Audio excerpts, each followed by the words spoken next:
Magandang buhay mga bata! Ating tatalakayin ngayon ang kronolohikal na ayos o tamang pagkakasunod-sunod ng mga pangyayari sa kwento.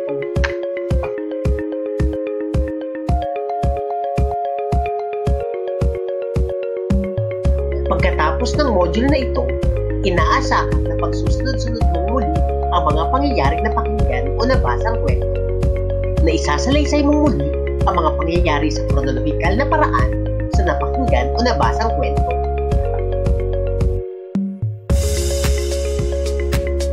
Ang kronolohikal na ayos, kung ang paksa nito ay ang tao o kung ano pa mang bagay na inilalahad sa isang bagay, batay sa isang bagay o ito ay ginagamit ayon sa pagkakasunod ng petsa gaya ng tiyak na araw at taon. Ginagamit din ito sa mamahahalagang impormasyon at mga pangyayari. Ang pangyayari o hakbang ay inaayos nang may pagkakasunod-sunod ayon sa panahon. Sumusunod ang kahalagahan ng isang ideya, gawain o pangyayari sa napakinggang kwento.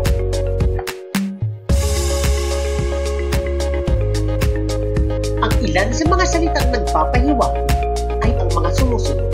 Una, pangalawa, sumunod, pagkatapos, ng, malaunan, nagsimula, unang-una, sa wakas, at ang pinakahuli.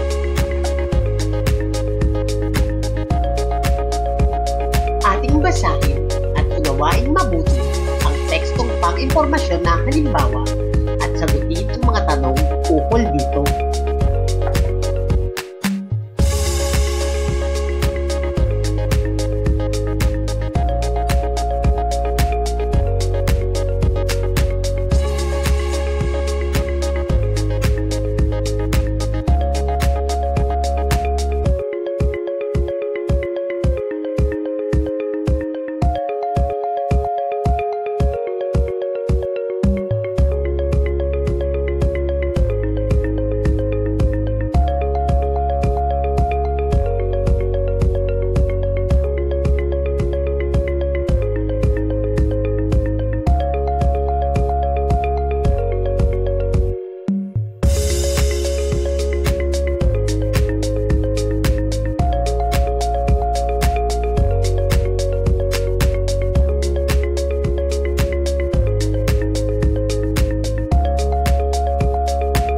Salamat sa pakikinig sa ating aralin.